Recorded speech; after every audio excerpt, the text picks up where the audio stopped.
Hello, everybody, and welcome back to Empire Soccer Report. We have the first loss of the Michael Bradley era to talk about. I'm James Birle, joined by Daniel Rebain of Area Sports Network, Bad Dog Sports, and co-host of the Puck on the Parkway podcast, covering the New Jersey Devils. Dan, how's it going, man?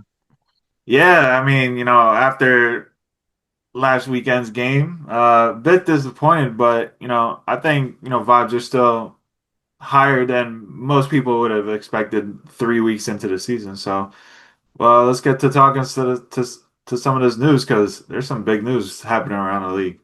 And of course, the Red Bulls squandered an opportunity for the first three-win start to a season on Sunday, a Yeah. 3-0 loss to last place CF Montreal, who now have bumped up to 10th in the Eastern Conference. The Red Bulls fall down to 4th.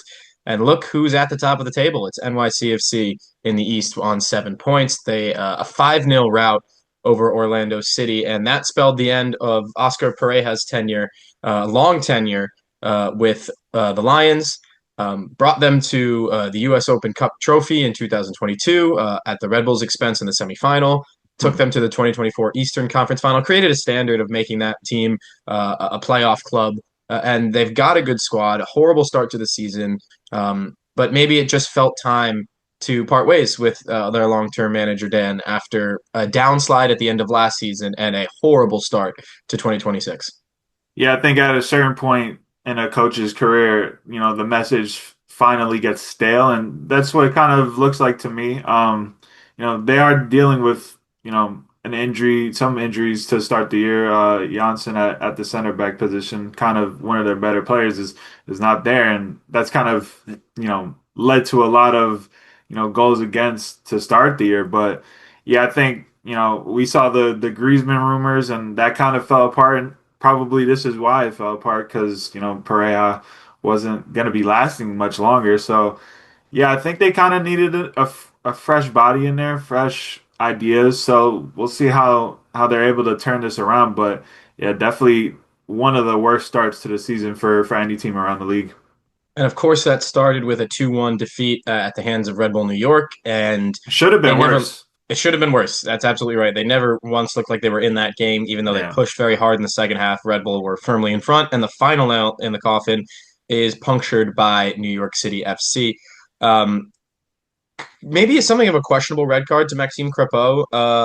Definitely a denial of a goal scoring opportunity, but it was a question of whether or not he handled that ball in the penalty area or not. It was close, but in the end, they had no answer for going down to 10 men early and were thumped by City in their home opener. And with the Griezmann move no longer happening, we know he's been interested in coming to MLS for a long, long time. I can think of a team that doesn't have a striker that has space for a DP, and that's New York City FC. I don't know if that will entice Griezmann enough, but of course they're in a Champions League run as well. So nothing's going to happen for any Atletico Madrid player coming to MLS until after the summer at the very earliest. And if Griezmann comes to NYCFC, I think that would be a spectacle, especially with the stadium on the horizon next year. More news around the league, of course, something that's taken everybody by surprise, or actually not so much by surprise, but has gotten everybody's attention, is the betting scandal between two former Columbus Crew players, Derek Jones and Yeboah.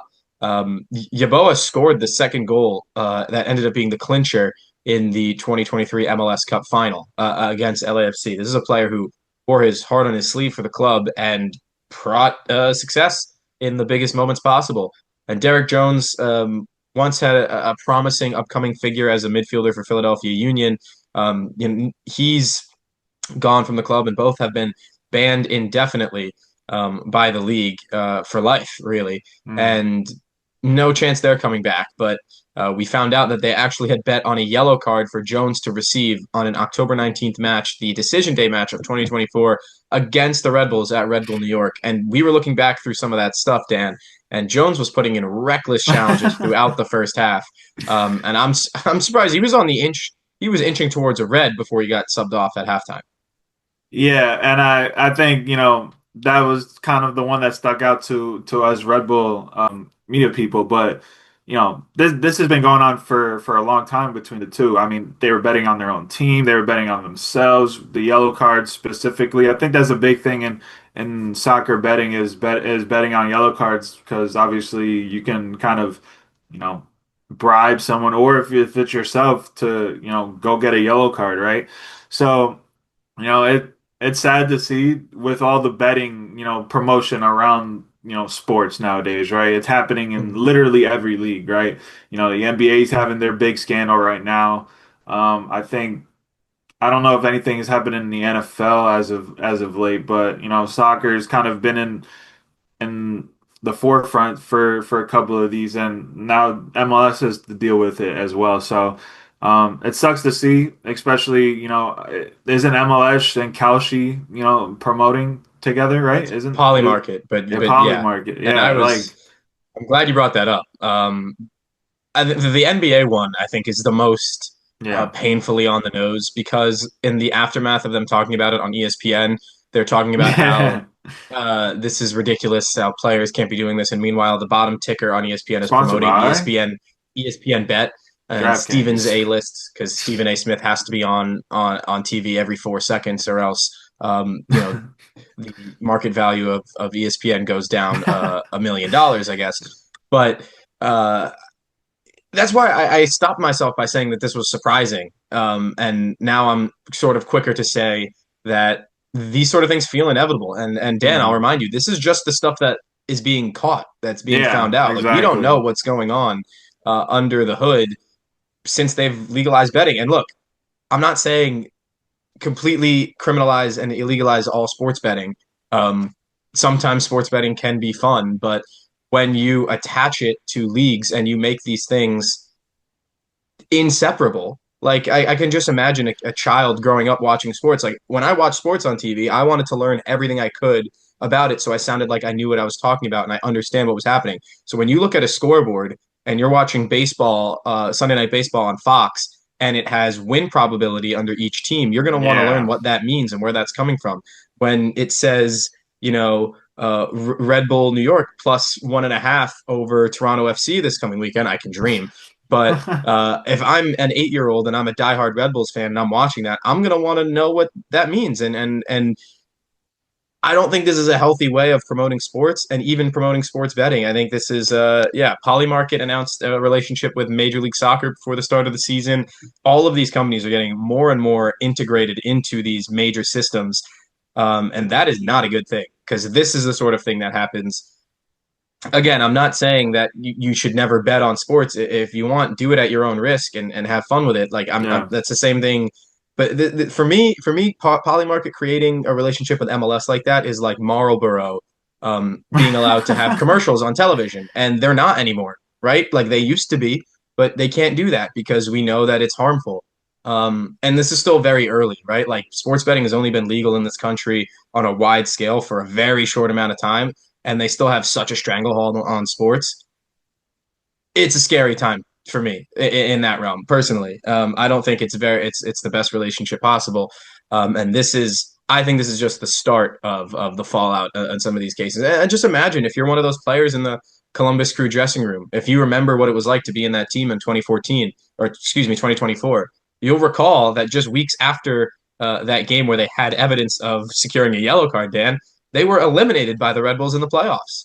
Yeah. Um, I'm not saying that they threw the games or that they punted that away. I mean, the second game went to penalties. It'd be hard to suggest that.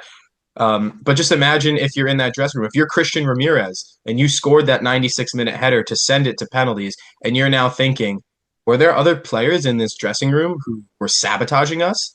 Yeah. Um, Look, even if they were just betting on yellow cards, I mean, if that becomes normalized, then the next thing is going to be betting on results and punting games and throwing games like we saw with Terry Rozier subbing himself out in basketball games. There was actually recently at Fordham University, where I went to college, there was a scandal that came out where a player was trying to throw the game and then had to apologize to his bookie over text because Kyle Rose dropped 25 points or something and single-handedly won the game. And he was Oh like, my "There's nothing God. I could do. He had the best game of his life." And they were like, "Yeah, I get it. We lost 15 grand, but I mean, there's only so much you can do." And they were like joking around about it. It's disgusting, and it goes against the merit of sport. And I hate it. And I think it's important that we're talking about it on this show. That we're gonna leave it at that though, because Yeah. I don't want to. The Red Bulls already lost 3-0. This stuff is sad. I don't want to Yeah. make it any more sad. Serge Ngoma We talked about that he was angling that move to Birmingham Legion for quite some time. It was officially announced over the weekend, and he got his first match actually today, just minutes after we started recording. Got a run really off the bench for a few minutes or so. Honestly, it's a typical Serge Ngoma type cameo and a 0-0 draw against Hartford Athletic today. Dan, we've watched this player since he was 16 make his Mhm. way into the Red Bulls first team, and now has dealt with all these injuries. This is the best opportunity for him to get a long run of games with some responsibility for the first team. It's not something he's ever had in his playing career. It's a great opportunity for him in the USL.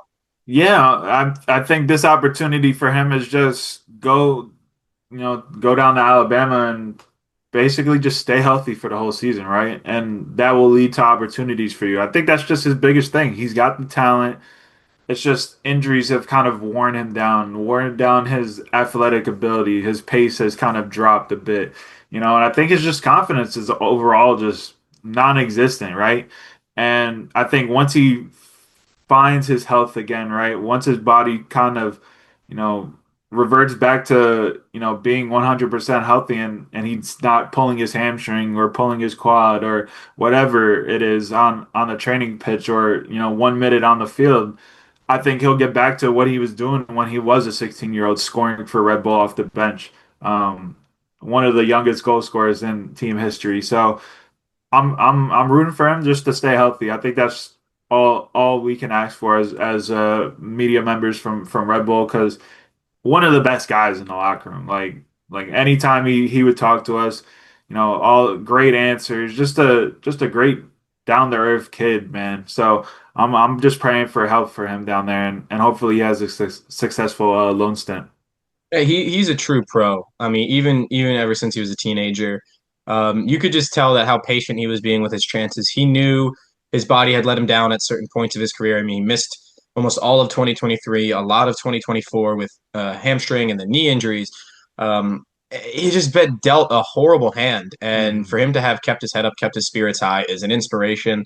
And he has quality, and he has Yeah. the athleticism to be a very good player in Major League Soccer, and potentially, if he could stay healthy, have a career in Europe. I mean, now this is 100% a step backwards in terms of the quality, the level of the opposition. But if he can, stay healthy and get a run of games at the first team level, and be a guy that Birmingham looks to and says he's going to be part of our solutions here, I see that as an absolute win.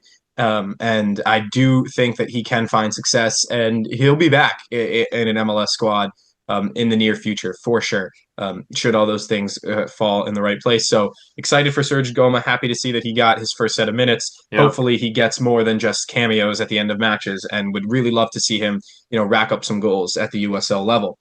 Um, and some more news that we are still waiting on. I thought it might be announced at this point. We're recording this on Wednesday, March the 11th. It'll be up on the 12th. But Julian Bazan, the center back from Deportivo Pereira, the U20 Colombian international, still not announced by Red Bull New York, but we know that announcement is imminent. He has completed his medical at Red Bull Bragantino. He's been traveling to the area. We are anticipating that signing to be announced. And after the showing the Red Bulls put up against CF Montreal, it is very apparent that they still need some reinforcements in the center of defense day. Yeah, and just a quick note, he did not play in the game today, obviously, for his club down in Colombia. So I think it's just a matter of when, not if at this point. And, he probably won't be playing this week because it'd be too quick of a turnaround, but they need to get this kid, into training as soon as possible. Get his visa approved. That's probably another big thing that they're dealing with because you know how Red Bull are with their visas. It takes them a month, 2 months to get them approved. So just get this kid in, let him show his quality and hopefully he's right, into the starting lineup his first time available. Because he seems promising from what video is available from him. And yeah, him next to Justin Che could be very promising if he kind of finds his feet early on in the season. And of course, we saw Dylan Nealis play as a left center back in the first two matches, and he rightfully earned a lot of praise for his Oh yeah. performances. Justin Che was just as good, if not better, than Nealis, in my opinion, earned Team of the Match Day. recognition in match day two. But it was a dumpster fire in match day three for just about Yeah. everybody on the pitch. No one did anything right. It was a disjointed performance where they were outcoached, outmanaged, outplayed, outworked, and just didn't have it from the start. So that's what we're going to be talking about now. 3-0 to the worst team in the Eastern Conference, at least to that point in CF Montreal. Marco Probably Donadel, still, they probably still are the worst team. on merit, on paper, they might still be the worst. Yes, this is true. Marco Donadel, the manager for CF Montreal, absolutely got it right. He Yeah. changed the team. I mean, they were desperate, right? They're going into a match against the league leaders in the Eastern Conference, at least in Red Bull. They lost their first two matches by a combined score of 8-0, a 5-0 loss to San Diego FC in the opener, a 3-0 loss to Chicago Fire. I mean, the scoreline in the Chicago game was worse than it suggested because Yeah. they were without Tomas Aviles, their best center back. And there was two late goals from Chicago. That was really a 1-0 loss that, got away from them in the final 5 to 10 minutes. Against San Diego, they were down to 10 men and got absolutely brutalized. So maybe they're better than we gave them credit for. We can say that much. But I do think the game plan from Montreal was sound. And for Red Bull, they had to make some interesting decisions with the lineup, as we know. Yeah. And I don't think Michael Bradley got it right. And it's the first time we can turn and focus a little bit of criticism on the manager for Red Bull New York. I tweeted out the honeymoon is over, and I think that's exactly the mentality that they need to have going into match day 4 against Toronto FC. Can't afford to be flying high. You've got to earn every second in front of you. It doesn't matter what opponent you have. Um, Montreal started with a rigid back five. They'd been playing with a back four to that point of the season. They Yeah. stuffed Aviles, Efrain Morales, and Brian Vera, who had been playing as a left back earlier, as a very compact three center backs. Dagerdan Tolharlson, who had been playing as a winger, came back to his more natural position as a right wing back. Luca Petrasso returned to the lineup as a left wing back. And then the central midfield was really where they took over the game, in my opinion. Victor Loturi and Matty Longstaff, a good double pivot, but it was Yeah. Wiki Carmona. Yes, Wiki Carmona, the number 10, uh, playing as a free roaming number 10, really, with the idea of just being Audrey Mehmeti's shadow. He marked him personally the entire match. And then up front, there are two danger men in the attack, Prince Owusu and Ivan Jaime, who they finally, I feel like, might have found a home for Jaime, who's far and away their most talented player, but had kind of been in between positions on that team. Was he a winger? Was he a 10? I think as a second striker next to Owusu, or maybe more so as the premier striker with Owusu holding up the ball, I think was kind of the most effective way to utilize him.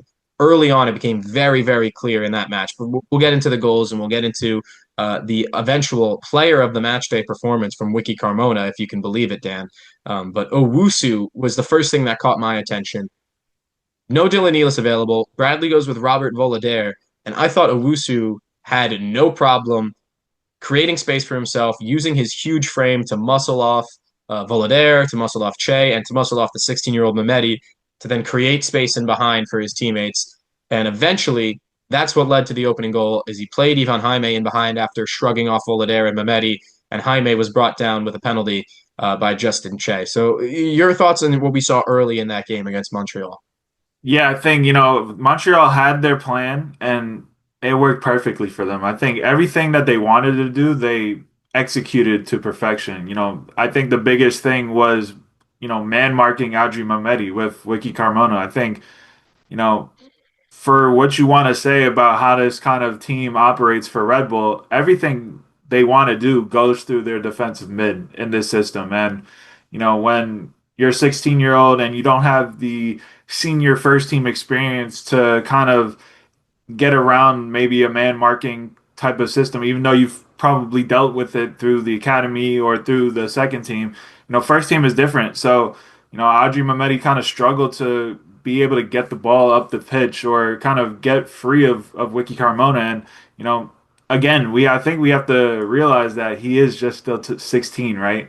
So, and then for Red Bull just to not have a secondary plan of to kind of operate outside of that was definitely eye-opening. So I think that's something that they're gonna have to figure out going forward because that's gonna be the number one thing opposing teams do from here on out. So you talk about Prince Owusu up top. I mean, yeah, he was a dominant force up there. Every long ball went straight to him, and he won a majority of them.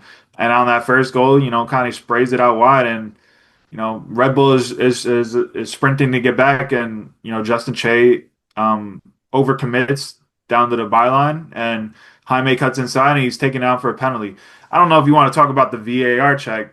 Don't know why they went to VAR for that play. It was clearly a Yeah. pen. So I think at the end of the day, those type of goals are gonna happen to a Red Bull team throughout the season. It's just about limiting them, but penalties happen, so you can't be too mad at that specific play, right? Um, but yeah, I think that type of play was happening all game for Owusu, especially with him just dominating the back line. Yeah, you mentioned the ref and the VAR, and I just want to bring this up. I heard from so many people that the referee was horrible in this game, and I had criticisms of the referee's decisions. I thought that was a penalty, and we're going to get to the I second think goal. we all think it was a penalty. Yeah, and we're going to get to the second goal. I heard folks saying that that wasn't a foul on George Ruvalcaba. It absolutely was a foul. Maybe Carmona sold it a little bit, but or I don't know who he fouled or which It player was it was. Wiki. Maybe it was, yeah, it was Carmona. Maybe he sold it a little bit, but it was absolutely a late challenge that was born out of frustration, from what I could tell. The referee maybe made some questionable decisions, but not anything that affected the result of the match. That was squarely on Red Bull New York. I just was curious, so I looked it up. Prince Owusu was 100% in aerial duels in this match, 6 for 6. Um, and I know that the tallest player on Red Bull's back line is Justin Che at 6'1", 6'2", and you're not going to necessarily expect to win a bunch of headers over Prince Owusu, who is, I believe, 6'3", maybe 6'4". But 100%, I mean, he bullied Yeah. these guys. He absolutely bullied the Red Bulls in that first half, particularly. And that left me questioning whether or not Tim Parker merited a start in this game over Volader. I understand Volader, a better defender with his feet than Parker for sure. And that kind of, plays into what Michael Bradley likes this team to do. But like you mentioned, not much semblance of a backup plan here in this game. And Hmm. for the rest of the first half, there were some good ideas. Yeah. Just minutes after Owusu converted the penalty, Emil Forsberg fired what ended up being the best chance Red Bull had all game. A really good strike off the left foot. Thomas Gillier made the one difficult save he had to the entire match in that moment. But I saw some decent things in terms of attacking from the wings. I thought, and Cade Cowell and Bokaba um, have gotten some criticism for not finding their names on the score sheet yet, and that's fair, and I'm with that in terms of pointing that out and saying this is something to keep an eye on moving forward. But they both put in some decent crosses that I thought were dangerous. There were a few chances where I thought if Ruvalcaba didn't hesitate and fired in a shot, or God Hmm. forbid didn't dive dramatically, maybe they would have gotten a better chance out of it. But a number of half chances in that first half. And another thing I will say, this was an opportunity with Ronald Donkor unavailable to get both Julian Hall and Eric Maxim Choupo-Moting on the pitch. And that was the decision that Michael Bradley made, putting Hall as a number 8 and Choupo-Moting as a number 9. Don't think it worked. Don't think Nope. Julian Hall is that type of player. And there were a few times, for as good as Choupo-Moting is, there was a cross that came in that, was in between the penalty spot and the 6 yard box that the goalkeeper couldn't come out for, that was in behind the defense, what is known as the corridor of uncertainty, if you will, that I thought Choupo-Moting was maybe a hair late to react to. That I felt like maybe a younger guy like a Julian Hall, that what we've seen him play, would have been there to tap that home. We've seen him score 3 tap-ins, essentially 2 tap-ins and one decent header that was from close range in his 3 goals this year. Um, Interesting idea to get those two on the pitch together, but the absence that Ronald Donkor is so noticeable. I mean, he is the heartbeat of that midfield. In the way that Forsberg is kind of the straw that stirs the drink in the attack, to quote PK Subban, um, Donkor is absolutely the rhythm, the pace setter in the midfield, and they missed that dramatically. And it feels like while we're talking about Julian Bazan, they got to bring in another center back. There needs to be a like for like replacement for Donkor in this midfield, because with him gone, they were lost in that part of the pitch, Dan.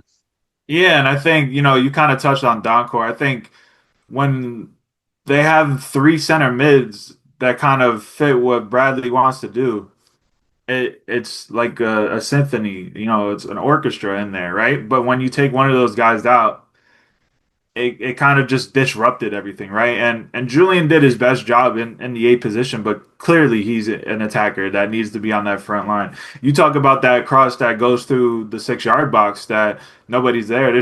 I think it was both Julian and Chupo kind And of on the same level, I think it and was nobody. Rubalcaba.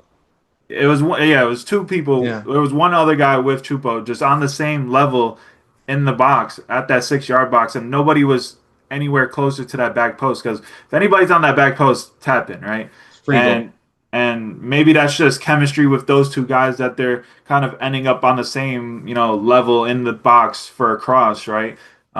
So you'd hope that kind of levels itself out as games and more minutes played with each other kind of goes on. But I just think Chuba was out of place this past weekend. He just did not look good, and maybe that's just because that was his first game of the season, right? Or first start, right? He played in the did I know he played He got in time the off in the the first bench week. in each of the first two matches, I thought. Yeah, but like it clearly looks like he didn't have any plans, right? Like he was losing, one-on-one battles, holding the ball up. He was getting tackled from behind. He just didn't look that good. And when you take, your hottest player out of his position, like a Julian Hall, and move him deeper into midfield, I think that kind of disrupted everything, right? You talk about maybe his positioning or IQ in that type of spot might have lent in his athleticism might have, it been a goal on that one play. So it's definitely going to be interesting what they do going forward, right? If Doncor misses another week, which that could be a thing, are they going to go back to an Andy Rojas in midfield? Are they going to go to Julian Hall again? Like, because it clearly seems we'll talk about it a bit more, but it seems like Gustav Berggren is a player that does not fit what Michael Bradley wants to do. Yeah, I mean that's the logical next discussion point is if it's not going to be Donkor and Julian Hall doesn't work, and we have our criticisms about Rojas in that role, is Gustav Berggren not being considered? I mean, he's a TAM player, a player who is a serial winner, really, wherever he's been, whether it was with Rakow in the Ekstraklasa in Poland or whether it was in Sweden. He's won the league in each of those places. And yeah, I would argue that MLS is slightly a step up from both the Polish league and the Swedish league, but not so dramatically. I mean, it's not a coincidence that he was, the starting and premier number 8/6 pivot player in these teams that ended up winning their respective leagues. I think Bradley sees him as the like for like swap with Mehmeti, right? Yes. He's the pivot player. He's the lone six in this team. Doesn't trust him to be a guy that can, make things happen in the attacking third. And I agree with that reading of Berggren as a player, but he's a good enough player where you put him in a role to succeed. Maybe you play with two sixes. You have to make some decisions, maybe be a little bit more practical when you have games to win in front of you. But it seems like Michael Bradley is, and I'm not surprised by this, is very, very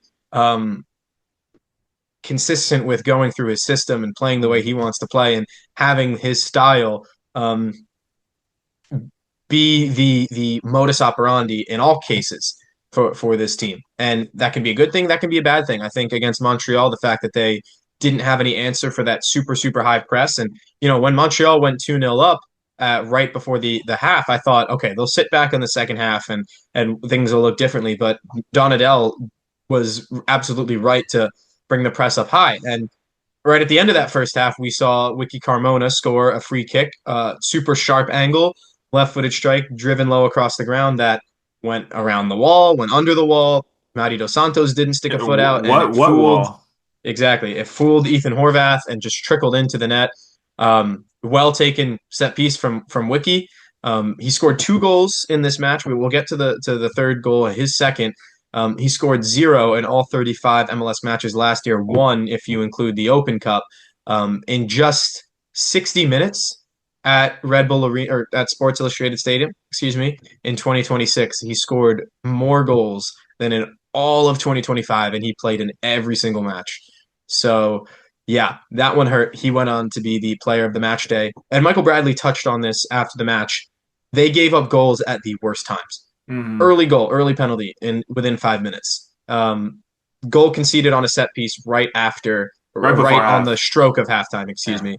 And it wouldn't be until the second half where CF Montreal scored their first goal from open play of the season, and hardly open play, really. Horvath takes a quick goal kick short to Justin Che.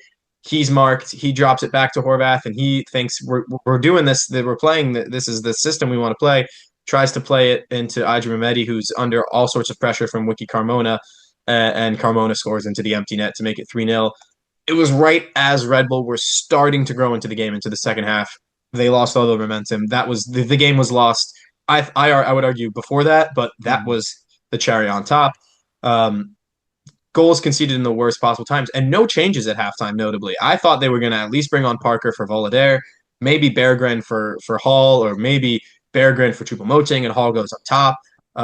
We didn't see any of those changes until the 61st minute when Matty Dos Santos and Choupo-Moting came off. And for Dos Santos, we spoke about his contract being signed before the match last week. This was his first shaky performance of the season. Didn't look great on Sunday, but nobody did. Nobody Yeah, looked good. I was So gonna say like hard to hold that on nobody. him. Yeah. So 2 goals from Wiki Carmona in his return to Red Bull Sports Illustrated Stadium, Dan. I'm gonna call it Red Bull Arena. Just brutal all the way around, right? You're saying Red Bull Arena, Red Bull giving up goals at the worst times. I mean, yeah, I think that's just what it was, right? It came down to I talked about the first goal, like those goals happen, but inside 10 minutes, that's just a terrible way to start, especially against a team that hasn't scored all season, right? They have no confidence coming into this game, and you just give them all the confidence they need right there, right? And then right before half, Ethan Horvath only puts two people on the wall. I mean, why not put more? And he was frustrated after the goal. Like, you should be frustrated with yourself, not putting more people on the wall, because there's nowhere to go from that type of an angle other than maybe just crossing it in, right? But it goes right past them. Like, it was just hard to watch at a certain point. And you talk about them building up into the game in that second half, and then you know Che plays the ball back to Horvath, and you expect, all right, just clear it up the field, get the possession. But then he passes it, Audrey's inside, and then he passes it to his outside where he has to stretch out a leg, and Wiki wins the ball back from him and, scores into the open net basically. So all around, it was a brutal game from everybody involved. I think we're gonna see really what this team is made of once they go up to Toronto, and what Michael Bradley thinks of this team. Does he go back to the same lineup? Does he put a striker in the eight position, or does he stick with his guns, or does he change from his guns and put Gustav Berggren in midfield? I kind of agree with you that they probably should just go to a double pivot until a Doncor or one of these midfielders that are injured come back. Like Benedetti would have probably played, but he also got injured the week prior in Red Bull 2's season opener. So I think you just go to a double pivot, right, and let maybe Mehmedi be a little bit of a free roaming kind of Regista six, right, to kind of play in the midfield, and Berggren's kind of your destroyer there. So it's going to be interesting to see those type of decisions that are made against the Toronto team on the road. But yeah, I think Bradley is kind of set in his ways, and I think maybe that's just him in his first year trying to figure out who on his team fits the way he wants to play, right?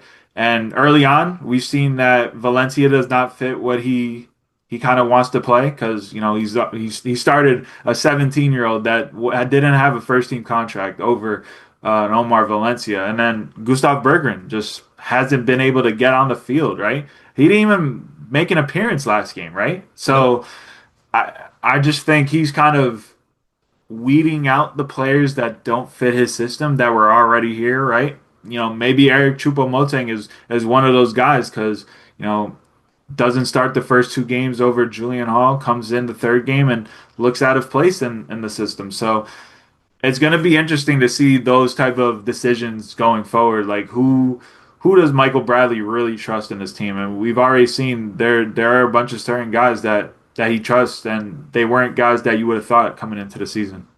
You mentioned Benedetti, and I'm glad you did, because for me, he would have been the player available to have fit Hmm. into that role. I'm not sure if Michael Bradley sees him as ready for fully with the first team yet.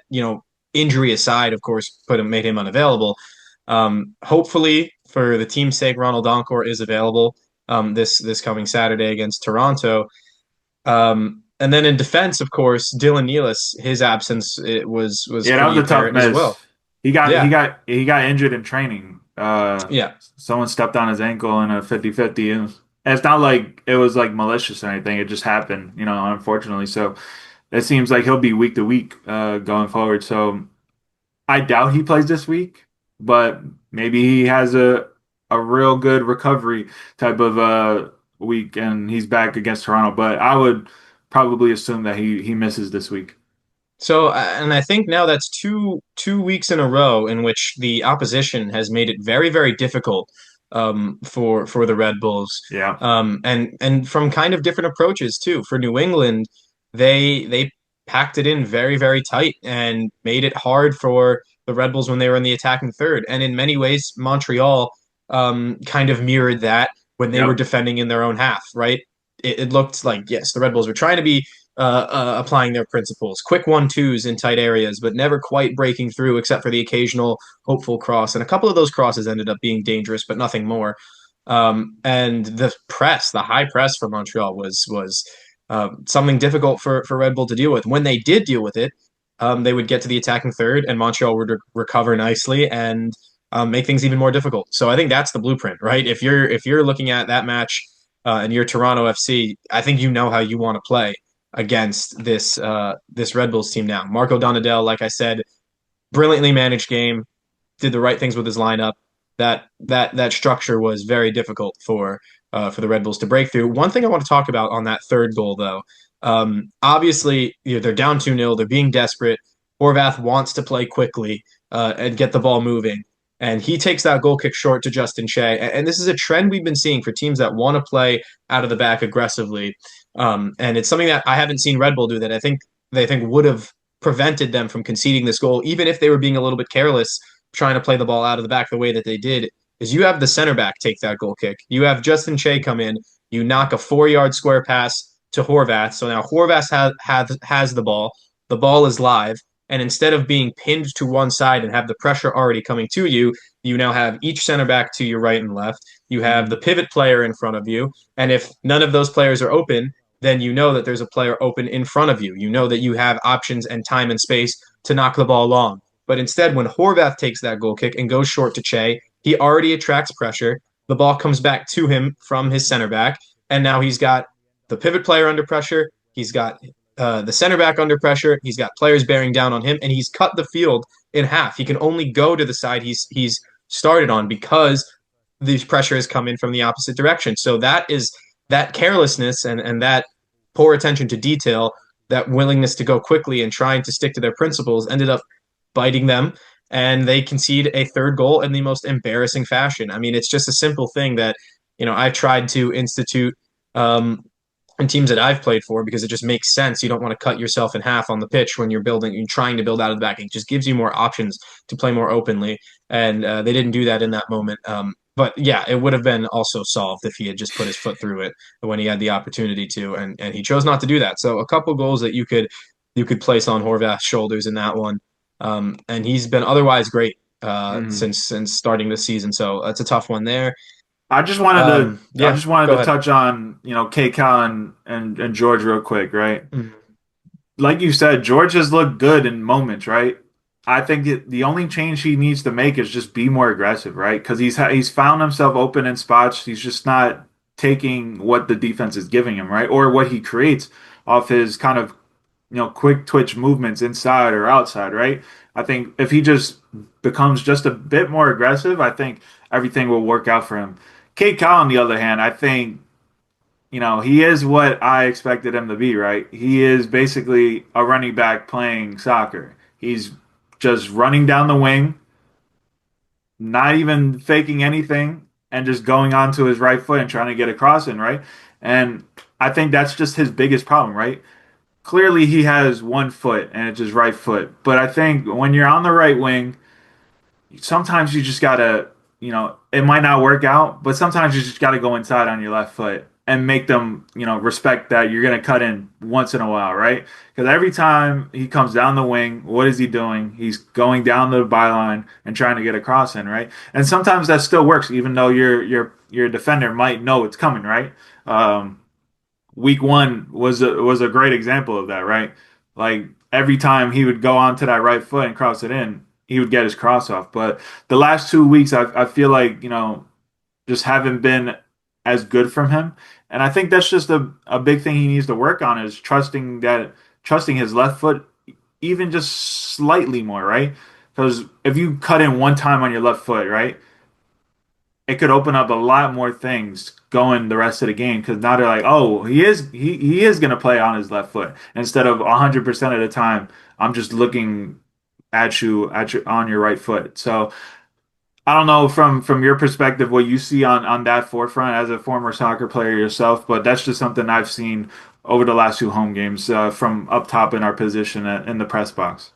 And he played as a bit of a left wing in the second half. They Hmm. put him onto the side that he's historically been And more what and comfortable what with. and what was he doing there? Cutting onto Trying his to right cut it foot. onto his right foot, exactly, and that's something that he's more comfortable. And I understand why you just try to unlock uh, another flavor of his game in the second half because he's pretty neutralized in the first half. Um, he's been rendered very ineffective, and this has been kind of something that has followed him in his career when you don't give him space to run into and behind. Hmm. So yes, when they play a very high press like Montreal did, you can prevent him from getting the ball in the first place. But when they recover nicely in their own half, and he doesn't have space to go into, you don't really get a whole lot out of him. And when it was announced that he would be coming to Red Bull New York on loan and Michael Bradley would be the manager, and we had an inkling of what the team would look like given how Bradley managed the Red Bulls reserves last year, um, we had the sense that Cade Cowell is going to have to prove that he's a better soccer player than he's been in previous stops in his career. And I don't want to pile on him a lot because I've liked a lot of what I've seen from him, especially in moments in that Montreal game where he was the one who put in more dangerous crosses, certainly more than Rubalcaba. While I thought Rubalcaba looked more dangerous driving at players and creating some space for himself, although he didn't pull the trigger at all. I thought Cade Cowell still kind of feels like the player he's always been, where you can take him out of the game by not allowing him to run into space and behind. And that's unfortunate, but I'm glad this is happening in match day 3 and all Yeah, these things are being noticed. And now they have a exactly. chance to work on it. They have a chance to adapt individually the players, but also as a system collectively, saying what works, what doesn't, how do we get the most out of this group. I still think Cade Cowell is a solid player, very effective when Hmm. he's on. And at this level, he can score loads of goals. We've seen it before when he was even a teenager in this league. And Ruvalcaba, same for him. He's a bit older. He's 24. Um, but we've seen the signs from him that he's got goals in him at this level as well. And I think they're going to be chomping at the bit to get another chance to go against Toronto. Across the back line, I thought Marshall Ruddy continues to be very solid. Yes, a downward performance from Dos Santos, Enche, and Volader. But I think overall, if Dylan Nealis is healthy, you plug him right back into the lineup, Yeah. and I wouldn't make any changes. And then in midfield, I think it's going to be an interesting way to see how Bradley sets up. If Donkor's unavailable, especially, it's going to be Yeah. interesting. And Forsberg has played 270 minutes through 3 matches. There was a lot of talk last year about him and Choupo-Moting being asked to do more than they were capable of. Well, we're 3 matches in, and Forsberg has not seen the bench for a single second. So we'll see how well his legs hold up Yeah, because he looks come summer. he's looking real good when he's getting the ball, right? In these dangerous spots. Mm-hmm. Like, sure, is he getting a lot of minutes? Yes, but like I still think he's got the legs to do it, right? He's not the Oh, fastest absolutely. guy in the world, but sure, maybe does he get injured maybe in the summer? Or well, actually they're not playing for a little bit in the summer, but does this heavy tax on his body, wear on him? Maybe, but when he's when you don't really have anybody else to kind of bring in that spot, if he's playing his game, you got to keep going with him. So I just had a speaker malfunction for a second there. I'm back. Apologies for that. I agree with you. Forsberg's legs have looked not look like any they show any sign of deteriorating, but I would rather not risk that if I were Michael Bradley. And maybe the like for like sub for Forsberg would be Benedetti, and again was injured with the reserves last week. And shout out to the twos for getting a 3-0 win I right after. I will say, right, if Doncourt's out again, right, it'd be interesting if they call up Nate Worth from the second team because he has been training with the first team. He trained with them all week last week. They just didn't get the call up, and I think when you're in Michael Bradley's shoes, right? You make a call up at left back and give the kid a start. I think that's much easier to do than saying, "Hey, take this start in midfield and kind of be one of the main players on the team," right? So maybe seeing a Julian Hall not be able to work in midfield, not seeing an Andy Rojas not be able to work in midfield. If Doncourt's still injured, maybe that gives Nate Worth his opportunity to kind of get playing time. It'd be interesting. He was one of the Michael Bradley is one of the reasons Nate Worth actually re-signed or came back to Red Bull on a permanent basis. So he already likes the kid. It's just about does he feel comfortable giving him a start in these next couple of games? And he might get to a point where he kind of has to go with it, especially if he really is set on not playing Gustav Berggren as an eight. And correct me if I'm wrong. Nate Worth is at least in preseason has been trusted with the captain's armband for Red Bulls too. He is the Um, captain. and he is the captain. I've been very high on Nate Worth for a while. Yes, you're absolutely right. It's a bigger jump, footballing wise, to go from starting with the reserves as a center mid into the first team in MLS, as opposed to doing that as a left back. But I think that he's as Why rightful a not? candidate as anybody else in that reserve team to get a chance to go with the firsts. I've really enjoyed Nate Worth, especially in that playoff run for Red Bulls 2 last year. I thought he was Hmm. excellent. Yeah, that's just about caught up on the CF Montreal match. Ugly from the opening whistle to the final second of that match. I will say my favorite thing that I saw in that match from Red Bull's perspective was Rafael Mosquera came off the bench and looked more eager to score than any of the Hmm. players who started in the Yep. front line. He had one hopeful shot really that didn't look like scoring, but he at least took a player on, took a touch out of his feet, and smacked one. And it didn't work out, but that was nice to see. Rold Mitchell got a run as well as Andy Rojas. And Omar Valencia was trusted with some minutes in the back line as well. So, you know, not all doom and gloom for a guy like Omar Valencia. He still has something of a place within this team. We see Juan Mina is the first fullback off the bench regularly, Yeah. which is surprising. But Every time I I, see him step onto the pitch, I'm like, he really still is on this team, huh? but he hasn't performed that badly. I thought he was No. decent. He had a decent scoring chance. He's kind of scuffed the shot, but he was all right. I thought and has been all right in his substitute appearances. But for me, Mosquera was the best of any of the Oh yeah. substitutes, in my opinion. And now a tricky opponent coming up on Saturday, March the 14th, against Toronto FC, who are Yep. currently ninth in the Eastern Conference with one win, their first win of the season coming this past weekend, a 1-0 result over FC Cincinnati on the road. Um, an incredible result, actually, when you Yeah. put that into perspective. Newcomer from Sporting KC, dumpster fire, Daniel Shalloy scores. Shalloy, longtime DP at Sporting KC, comes to Toronto, and I think we'll find a decent home here. This squad is starting to come together, and they've announced the signing of U.S. men's national team striker Josh Sargent. I think he will be a baller in Major League Soccer. I think he's going to score close to 20 goals, maybe if not in his first season, in his second season. We'll see if he's available on the weekend. I think he would have to be. I think you've got to put that guy on the pitch. And He's probably trying to still get a visa, no? well, I In think Toronto. if they announced him and they had like him in videos and stuff, I think that they're already past that. And I've read that he could be available on Saturday. Mhm. It'll be a toss up, I guess, whether or not he is. I would imagine he will be. Um, it's a decent squad. Certainly No, they got improved some on what they had players. from last season. It didn't work with Bernadeschi and Insigne. And Sargent is a big swing. They spent a lot of money to bring him over. Yeah, they But did. now that's a solid team. And if he's down the center, it'll be the first really dangerous striker that the Red Bulls defense will have to deal with. Yes, Prince Owusu was a physical presence and scored on a penalty, but Leo Campana did not play for New England.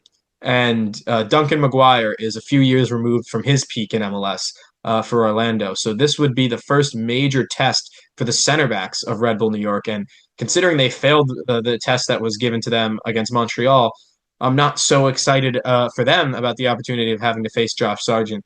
Luka Gavran in goal, one of the more inexperienced MLS goalkeepers. Fullbacks, Richie Larea, CONCACAF legend, Richie Larea, one of the best right backs in Major League Soccer. Zane Monlouis, and of course Walker Zimmerman are the center backs.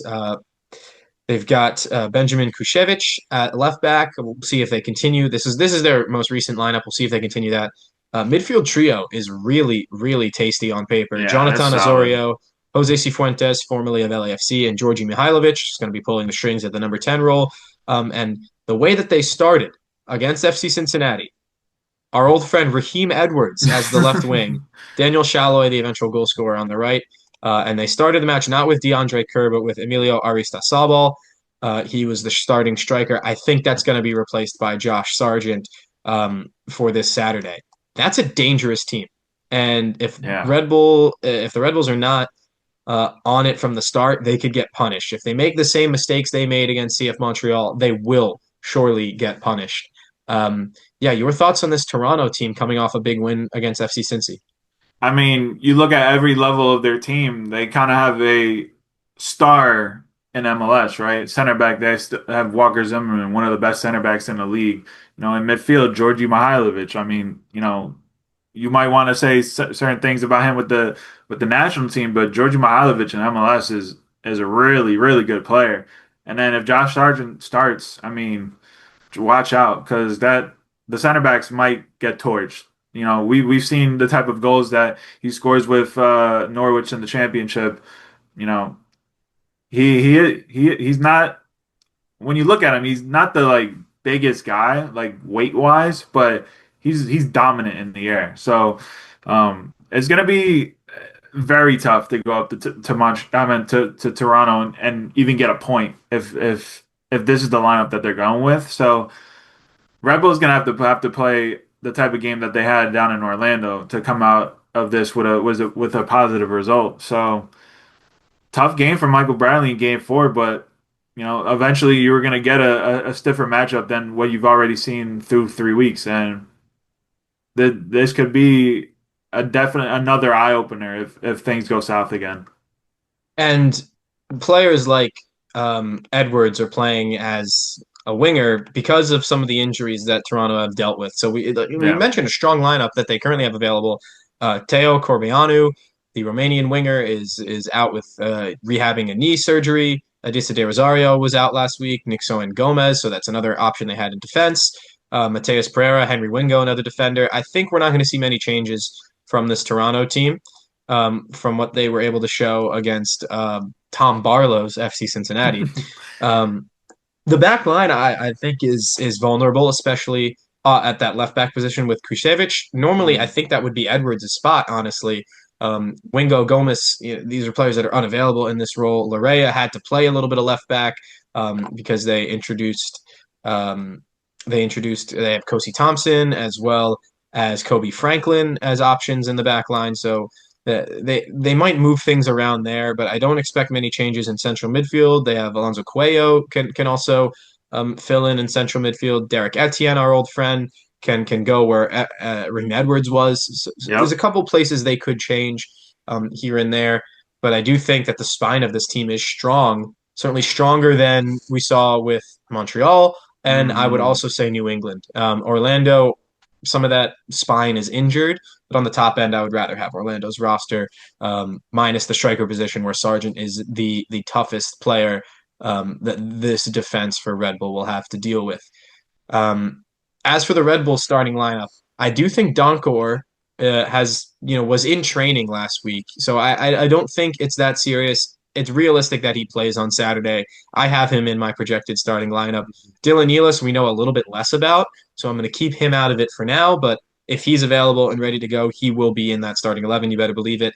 Yep. And Dos Santos, I mentioned, regressed in this game than he did in his first two. I think it would be harsh to pull him out of the lineup. I say he starts at left back. They go with Marshall Ruddy on the right, Che and Volader in the center defense. They're going to go with Horvath in goal, of course. And the midfield, again, if Doncourt's not available, will be an interesting decision to see how they go from the start. I'm very excited to see how they manage that, but I'm going to go with Mehmeti, Doncourt, Forsberg midfield trio Mhm. on the right. No changes. Cade Cowell on the left, George Ruvalcaba, and up top, Julian Hall is my starting 11. I don't think you have any changes from that, Dan, No. unless there is an injury here or there. Yeah, I think you kind of said it. This team is gonna stay the same. And if those two players come back like a Doncor and Nealis, if they're available, they're gonna be in the lineup. I don't think there's much to be said about that. Not many options on the bench that you would consider to even put into the lineup, especially up front or on the back line. Um, so I think that's the prayer this week is that Doncor has a good week of training and is comfortable to go. Um, and I think Dylan Nealis probably misses a week, so probably have to go with Velo there. But I'd give Tim Parker a start, man. I think, Ginger maybe on maybe ginger. maybe we're not seeing enough of him in training where maybe he is just the age is finally getting up to him, but like he played really good down the stretch for Red Bull when they kind of needed him to play last year. So um I don't know, maybe we're not seeing anything and something's been age is just getting to him. But I would definitely get after last week game. I mean, Veloda is supposed to be one of the came in with a prowess of being able to play with the ball at his feet. I mean, he had two switch balls that went out of bounds backward. Yeah, So that was really bad. yeah, I would definitely give Tim Parker a shout, but I think they'll probably go with a similar lineup that we saw the past 3 weeks. Yeah, I would love to see Tim Parker, not only because he's a club legend and people love him and he's a great guy, but then we'd get, Parker on Sargent, Ginger on Ginger violence at BMO Field in Toronto. Uh, That'd be quite the spectacle. Um, what do you think, Dan, is going to be the key to success for Red Bull in this game? You kind of mentioned it. They're going to have to come out like they did against Orlando, but what's that going to look like against this Toronto team? I think just being aggressive. I feel like they were just a bit passive last week, right? I feel, and I don't want to say this, right? I don't want to say that, teams go into games thinking that they're going to win, right? Even though they were playing Montreal and most media and fans probably expected a beatdown Red Bull's way, right? Red Bull would dominate Montreal. So I don't think players do that, right? I think they go into every game as professionals and they think that every game is up for grabs, right? But I think, seeing a result like that last week, I think they're going to come out with more aggression this week. Um, and and if you can get Cade Cowell active down that right wing, especially against, a weaker left side from Toronto's defense, and he's able to take advantage of his physical and athleticism that he brings to the game. If he's able to win his one-on-one battles with the left back, I think Red Bull's going to be in a good spot. And I have to agree. I do think that they might have to get a little bit more creative in the attacking third. Um, they when they did get there against Montreal, they felt a little bit lost. They felt a little bit stagnant. They felt, Mm, and I didn't think they did enough of getting from their own half into the attacking third efficiently. Right, I felt that yeah. that Doncor was that missing piece in there. I thought I liked some things that Julian Hall was able to do when he got into the attacking third, combining on the wings. He would, float out wide a little bit and, Yep. make penetrating runs, but never enough that it looked like it was connected. And the way Montreal packed players in there made things a lot more difficult. I don't think Toronto are going to have the ability to stuff players into their own edge of their penalty area the way that Montreal were. They just won't unless and they really they could make a change and drop back to three center backs. They have the personnel to do it and try to counter with two strikers. And I think Sargent playing off of someone else could be a nightmare for the Red Bull back line to deal with. I hope I'm not giving any Give- ideas to Robin Fraser here, but uh, I do think that if space opens up for Red Bull, like you said, be more aggressive. When they get an opportunity to find that space, they've got to get it and go. And I want that to come from the wingers because they've been getting a little bit of criticism now, a lot of it rightfully so, but they've shown that they have the tools to unlock a defense. It's just about shutting the door behind them and putting the ball in the back of the net. We haven't seen it from either of these wingers yet. We haven't seen an assist yet from either of these wingers. We need goal contributions from these players to really elevate the Red Bulls attack to another stratosphere. We've only seen one player score goals this year, and that's been Julian Hall. I'd love to see a bounce back performance from Dos Santos as well. He might have his hands full if it's Daniel Shalloy on the right wing position, but I think it's a Yeah, that's a test. great test for a young fullback. Would love to see it. Score prediction before we sign off here. I'm going to go with a 1-1 draw. I think Red Bull will go in, they'll get a goal, but I think Josh Sargent will have a welcoming gift to the Toronto fans. I think he'll get one if he is, in fact, in the match.